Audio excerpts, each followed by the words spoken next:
Hey everyone, back for another video. Just got back from the gym. Just joined the gym, Anytime Fitness, and it's kind of late right now. And I just decided to make a video today because there's a lot of talk about NVIDIA.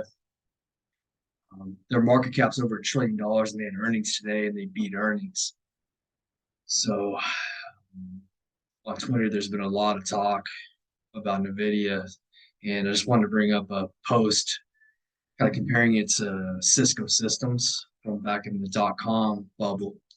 And also found a few charts on the interest that's being paid right now, how it's a significant amount more as opposed to the past few years. So I'm just going to do a screen share here and bring these posts up. Hope everyone's having a good night. And so I should have it up here. This over and this is from Stock Geek, and he's saying people are saying on Twitter, NVIDIA investors never seen anything like this, and he's saying I have. Cisco tripled revenue 1997 to 2000, and the revenue then flatlined 2000 to 2003, and the boom cooled. Cisco stock lost 70% 2011. So there is historical precedent. The market cap of Cisco, I don't think ever got up to over $1 trillion. I don't think it even got close to that. It was really high at the time. So and I think I mentioned Cisco in a few videos ago. There might have been an article from the Financial Times on it, kind of comparing it to this time. So I thought that was a really good post. And the next post here is from a chart should be on the interest. Slowly pulling up here. Yeah, so this is the household interest expense has risen to the highest level ever recorded. And as you can see, so you had the rapid rise in rates.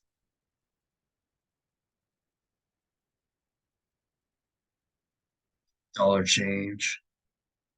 It's interesting that back in the 80s, I guess there wasn't as much consumer debt back then as opposed to now. That's probably why it's not. Because I know the Fed funds, when Volcker was in office, he raised them to I think it got to almost 20% funds rating.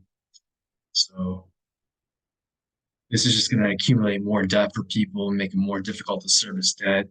So rendering a difficult time. I noticed with my credit cards, they're going up. I was taking a look at a card I have. I have a Capital One. It's a card I got all the way back in I think 2008, and the APR was 8% last year, and it's gone up to 12%. So with the prime rate increasing, credit card debt, and we brought this up in other videos, it's gone up to around 24% typical rate. And then the next chart here is from Wealthy On, and they have some videos on YouTube. And this chart has to do with the affordability of housing. So the affordability of housing has just gone up. The or not median income, but the median price of a home is in the $400,000 range. It's like $410,000. So it's just out of reach for really the typical American. And that's what this chart's showing, is the income required to afford a home. I mean, $100,000. There's not a lot of jobs out there. This is for the households. Still, that's a lot. And you think about that as the finance charge as well.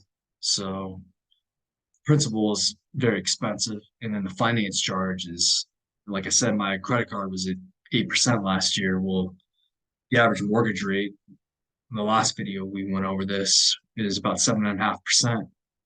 So finance charge, think about that over 30 years. I mean, that's a significant amount of money. And then the last post here is from Bloomberg, and it's just going to go over the debt or another aspect of the debt, and it's corporate debt. And so 500 billion corporate debt storm builds over global economy. Concerns of a credit crisis have receded, but a wave of corporate bankruptcies is building now that an era of easy money has come to an end.